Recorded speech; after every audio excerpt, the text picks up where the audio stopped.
Hi hello ನಮಸ್ತೆ. Maths ಟ್ಯೂಷನ್ಗೆ ಸ್ವಾಗತ. ಹಿಂದಿನ ವಿಡಿಯೋದಲ್ಲಿ ಅಂದರೆ ಎಪಿಸೋಡ್ ನಂಬರ್ 1ನಲ್ಲಿ ನಾವು ಪ್ರೋಗ್ರೆಷನ್ನ ಟೈಪ್ಸ್ ನೋಡಿದ್ವಿ. ಅಂದರೆ ಅರಿಥಮೆಟಿಕ್ ಪ್ರೋಗ್ರೆಷನ್ನು, ಹಾರ್ಮೋನಿಕ್ ಪ್ರೋಗ್ರೆಷನ್ನು, ಹಾಗೆ ಜಾಮೆಟ್ರಿಕ್ ಪ್ರೋಗ್ರೆಷನ್ನು. ಸೊ ಅದರಲ್ಲಿ ನಾವು ಅರಿಥಮೆಟಿಕ್ ಪ್ರೋಗ್ರೆಷನ್ ಬಗ್ಗೆ ಕೆಲವೊಂದು ಟರ್ಮ್ಸ್ನ ತಿಳ್ಕೊಂಡಿದ್ವಿ. ಹಾಗೆ ಒಂದು ಫಾರ್ಮುಲಾ ಕೂಡ ತಿಳ್ಕೊಂಡಿದ್ವಿ, ರೈಟ್?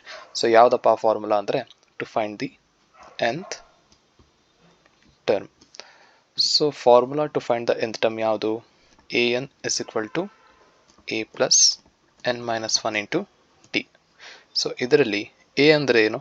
a ಅಂದರೆ ಫಸ್ಟ್ ಟರ್ಮ್, n ಅಂದರೆ ನಂಬರ್ ಆಫ್ ಟರ್ಮ್ಸ್, ಹಾಗೆ t ಅಂದರೆ ಕಾಮನ್ ಡಿಫರೆನ್ಸ್ ಅಂತ ಕರಿತೀವಿ ನಾವು. ಹಾಗೆ a n ಅಂದರೆ ಏನಪ್ಪ? a n ಅಂದರೆ ಫೈನಲ್ ಟರ್ಮ್ ಅಂತ ಹೇಳಿ. ಓಕೆ, ಸೊ ಇದಾಗಿತ್ತು ನಂಬರ್ ಆಫ್ ಟರ್ಮ್ಸ್ನ ತಿಳ್ಕೊಳ್ಳುವಂತಹ ಫಾರ್ಮುಲಾಸ್, ಅಂದರೆ nth ಟರ್ಮ್ನ ತಿಳ್ಕೊಳ್ಳುವಂತಹ ಫಾರ್ಮುಲಾ. ಆ್ಯಂಡ್ ಇದರ ಜೊತೆ ಎ ಪಿನಲ್ಲಿ 2 ಥರದ ವಿಧಗಳಿವೆ, ಅಂದರೆ ಟೈಪ್ಸ್ ಆಫ್ ಎ ಪಿ. ಯಾವುದಪ್ಪ types of A P?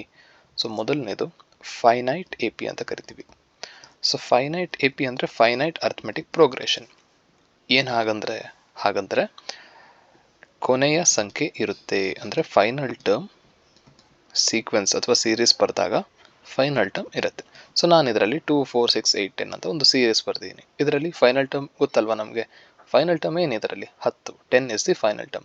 And how many terms are there? n will be equal to 5. ಅಂದರೆ n is 5 ಅಂದರೆ ನಂಬರ್ ಆಫ್ ಟರ್ಮ್ಸ್ ಎಷ್ಟಿದೆ? 1, 2, 3, 4, 5 ಇದೆ. ಹಾಗೆ ಫೈನಲ್ ಟರ್ಮ್ ಏನಿದೆ? a n ವ್ಯಾಲ್ಯೂ ಎಷ್ಟು ನಮಗೆ ಗೊತ್ತಲ್ವಾ? 10. This is the finite A P. So next ನೋಡೋದಾದರೆ ಇನ್ಫೈನೈಟ್ ಎ ಪಿ ಅಂತ ಬರ್ತದೆ. Infinite A P, infinite arithmetic progression. So infinite arithmetic progression ಅಂದರೆ ಇದಕ್ಕೆ ಫೈನಲ್ ಟರ್ಮ್ ಇರೋದಿಲ್ಲ. So 2, 4, 6, 8, 10 goes on. ಇದರಲ್ಲಿ ನಮಗೆ ಫೈನಲ್ ಟರ್ಮ್ ಗೊತ್ತಿಲ್ಲ, ಹಾಗೆ ನಂಬರ್ ಆಫ್ ಟರ್ಮ್ಸ್ ಕೂಡ ಗೊತ್ತಿಲ್ಲ. ಸೊ ಇದನ್ನು ನಾವು ಇನ್ಫೈನೈಟ್ ಎ ಪಿ ಅಂತ ಕರಿತೀವಿ. ಸೊ ಇದರ ಜೊತೆಗೆ ಒಂದು ಪ್ರಾಬ್ಲಮ್ ನೋಡ್ಬಿಡೋಣ. ಹಾಗೆ find the 20th term for the given AP. So 20ನೇ ಟರ್ಮ್ ಫೈಂಡ್ ಮಾಡಬೇಕು. ಯಾವುದಪ್ಪ? ಒಂದು ಸೀಕ್ವೆನ್ಸ್ ಕೊಟ್ಟಿರ್ತಾರೆ, ಆ ಸೀಕ್ವೆನ್ಸ್ ಬರೀತೀನಿ ನಾನಿವಾಗ. 3, 5, 7, 9 ಗೋಸ್ ಆನ್. ಇದು ಫೈನೈಟಾ ಇನ್ಫೈನೈಟಾ? ಈ ಒಂದು ಸೀಕ್ವೆನ್ಸು ಇನ್ಫೈನೈಟ್ ಎ ಪಿನಲ್ಲಿ ಬರ್ತದೆ. ಬಟ್ ನಾವೇನು ಫೈಂಡ್ ಮಾಡಬೇಕು? ಸೊ 20ನೇ ನಂಬರ್ ಯಾವ್ದು ಬರುತ್ತೆ? ಸೊ ಮೊದಲನೇ ನಂಬರ್ 3, ಎರಡನೇ ನಂಬರ್ 5, ಮೂರನೇ ನಂಬರ್ 7, ನಾಲ್ಕನೇ ನಂಬರ್ 9 ಅಲ್ವಾ? ಸೊ ಹಾಗೆ 20ನೇ ಟರ್ಮ್ ಅಂದರೆ 20ನೇ ನಂಬರ್ ಯಾವ್ದು ಬರುತ್ತೆ ಅಂತ ನಾವು ಫೈಂಡ್ ಮಾಡಬೇಕಾಗತ್ತೆ. ಓಕೆ, ನಾವು ಫಸ್ಟು ಡೇಟಾನ ಬರ್ಕೊಬಿಡೋಣ. ಡೇಟಾ ಅಂದರೆ ಏನು ಗೊತ್ತಾ? ಸೊ ವ್ಯಾಲ್ಯೂಸ್ನ ಬರ್ಕೊಬಿಡೋಣ. ಎ ಏನು ನಮಗೆ? ಎ ಅಂದರೆ ಫಸ್ಟ್ ಟರ್ಮ್, ಮೊದಲನೇ ಟರ್ಮ್ ಏನಿದೆ? 3. ಕಾಮನ್ ಡಿಫರೆನ್ಸ್ ಏನು ಬರುತ್ತೆ? Second term minus first term. ನೋಡಿ, second term minus first term, 5 minus 3 ಎಷ್ಟು? 2. So 2 is the common difference. ಹಾಗೆ ಎನ್ ವ್ಯಾಲ್ಯೂ ಕೊಟ್ಟಿದ್ದಾರೆ ಅಲ್ವಾ? ಎನ್ ವ್ಯಾಲ್ಯೂ ಅಂದರೆ number of terms are nth term. ಯಾವ ಟರ್ಮ್ ಫೈಂಡ್ ಮಾಡ್ಬೇಕು ನಾವು? 20ನೇ term. So n value will be 20. ಹಾಗೆ ನಾವು ಎ ಎನ್ ಅಂದರೆ 20ನೇ ಟರ್ಮ್ ಫೈಂಡ್ ಮಾಡಬೇಕಲ್ವಾ? 20ನೇ ಟರ್ಮ್ ಅಂದರೆ A20 ಅಂತ ಬರ್ಕೊತೀನಿ, ಬಿಕಾಸ್ ಎನ್ ವ್ಯಾಲ್ಯೂ 20 ಆಗಿರೋದ್ರಿಂದ A20 ವ್ಯಾಲ್ಯೂ ನಾವು ಫೈಂಡ್ ಮಾಡಬೇಕು. Question mark. ಓಕೆ, ಸೊ ನಾವಿವಾಗ A20ನ ಫೈಂಡ್ ಮಾಡಬೇಕಾಗತ್ತೆ.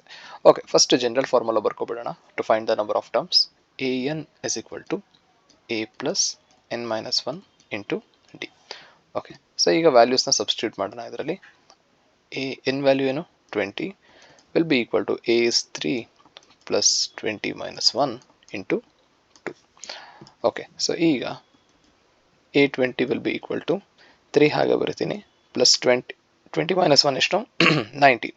ಸೊ 19 ಪಕ್ಕದಲ್ಲಿ ಬ್ರ್ಯಾಕೆಟ್ ಇದೆ. ಸೊ ಬ್ರ್ಯಾಕೆಟ್ ಪಕ್ಕದಲ್ಲಿ ಯಾವುದೇ ಸಿಂಬಲ್ ಇಲ್ಲ, ರೈಟ್? ಸಿಂಬಲ್ ಇಲ್ಲದೆ ನಂಬರ್ ಇದ್ರೆ ಏನಂತ ಅರ್ಥ? ಮಲ್ಟಿಪ್ಲಿಕೇಶನ್ ಮಾಡಬೇಕು ಅಂತ ಅರ್ಥ. ಸೊ A20 ವ್ಯಾಲ್ಯೂ ಎಷ್ಟು ಬರುತ್ತೆ? 3 plus 19 times 2 is 38. So A20 value is 41. So A20 value ಅಂದರೆ 20th ಟರ್ಮ್ ಆಫ್ AP ಎಷ್ಟು ಬರುತ್ತೆ? 41 ಬರುತ್ತೆ. ಓಕೆನಾ? ಹಾಗೆ ಇನ್ನೊಂದು ಪ್ರಾಬ್ಲಮ್ ನೋಡೋಣ. Find the 30th term of the multiples of 4. So find the 30th term of multiples of 4 ಅಂತ ಕೊಟ್ಟಿದ್ದಾರೆ. ಸೊ 30th ಟರ್ಮ್ ಅಂದರೆ ಗೊತ್ತಾಯ್ತು ನಮಗೆ ಎನ್ ವ್ಯಾಲ್ಯೂ ಎಷ್ಟು 30 ಅಂತ ಆಗುತ್ತೆ. ಬಟ್ ಸೀಕ್ವೆನ್ಸ್ ಏನು ಕೊಟ್ಟಿಲ್ವಲ್ಲ ಅಂತ ಕನ್ಫ್ಯೂಸ್ ಆಗೋಕೆ ಹೋಗ್ಬಿಡಿ. ಅವ್ರಿಗೆ ಆಲ್ರೆಡಿ ಹೇಳಿದ್ದಾರೆ ಮಲ್ಟಿಪಲ್ಸ್ ಆಫ್ 4. ಮಲ್ಟಿಪಲ್ಸ್ ಆಫ್ 4 ಅಂದರೆ ಏನು? ಸೊ 4 ಕೌಂಟ್ ಆಫ್ 4ಅಲ್ಲಿ ಡಿಫರ್ ಆಗ್ತಾ ಹೋಗುತ್ತೆ ಅದು. For example 4 1s are 4 table. Okay, so 4 1s are 4, 4 2s are 8, 4 3s are 12. These are the multiples of 4 ಅಂತ ಕರಿತೀವಿ. ಮಲ್ಟಿಪಲ್ಸ್ ಆಫ್ 5 ಅಂದರೆ 5 10 15 20 ಹಾಗೋಗುತ್ತೆ. ಓಕೆನಾ? ಸೊ ಹೋಗ್ತಾ ಇರುತ್ತೆ. ಎನ್ ವ್ಯಾಲ್ಯೂ ಗೊತ್ತು ನಮಗೆ. ಈಗ ನಾವು ವ್ಯಾಲ್ಯೂ ಆಫ್ ಎ ಬರೆಯೋಣ. ಎ ವ್ಯಾಲ್ಯೂ ಏನು ಬರುತ್ತೆ ಇಲ್ಲಿ? 4 ಬರುತ್ತೆ. ಸೊ ಮಲ್ಟಿಪಲ್ಸ್ ಆಫ್ 4 ಅಂದರೆ 4 ಇಂದ ಸ್ಟಾರ್ಟ್ ಆಗುತ್ತೆ. 4 8 12 ಹಾಗೆ ಹೋಗುತ್ತೆ. ಡಿ ವ್ಯಾಲ್ಯೂ ಗೊತ್ತು ನಮಗೆ. ಡಿ ವ್ಯಾಲ್ಯೂ ಏನು ಅಂದರೆ ಮಲ್ಟಿಪಲ್ಸ್ ಆಫ್ 4 ಅಂದರೆ ಕೌಂಟ್ ಆಫ್ 4ನಲ್ಲಿ ಡಿಫರ್ ಆಗ್ತಿದೆ ಅಲ್ವಾ? 4 ಆದಮೇಲೆ 8 ಇದೆ. So second term minus first common method use ಮಾಡಿ. ಸೊ 8 - 4 ಎಷ್ಟು ಬರುತ್ತೆ? 4 ಬರಬೇಕು, ಬಿಕಾಸ್ ಇಟ್ಸ್ ಮಲ್ಟಿಪಲ್ ಆಫ್ 4 ಅಲ್ವಾ? ನೆಕ್ಸ್ಟ್ ಏನು ಬರ್ಕೊಳ್ಳೋಣ?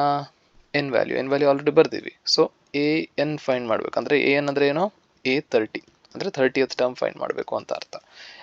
ಈಗ ನಾವು ಫಾರ್ಮುಲಾ ಬರೆಯೋಣ. A n is equal to a plus n minus 1 into d ಅಲ್ವಾ? So A30 is equal to a value ಎಷ್ಟು? 4 plus what's the value of n? 30 ಅಲ್ವಾ? 30 - 1 ಇಂಟು ಡಿ ವ್ಯಾಲ್ಯೂ ಎಷ್ಟು ಬರುತ್ತೆ? 4 ಬರುತ್ತೆ. Okay, next A30 will be equal to 4 ಹಾಗೆ ಬರ್ಕೋತೀನಿ. First ಬ್ರ್ಯಾಕೆಟ್ಸ್ನ ಮಾಡಬೇಕಾಗತ್ತೆ ನಾವು solve. 30 - 1 29 ಬರುತ್ತೆ. ಸೊ 29 ಬ್ರ್ಯಾಕೆಟ್ನ ತೆಗಿ 4 ಬರೆಯೋಣ. Okay, so A30 will be equal to 4 plus according to BODMAS rule ಪ್ರಕಾರ ಫಸ್ಟ್ ಮಲ್ಟಿಪ್ಲಿಕೇಶನ್ ಮಾಡಬೇಕಲ್ವಾ? ಸೊ 29 ಇಂಟು 4 ಎಷ್ಟು ಬರುತ್ತೆ?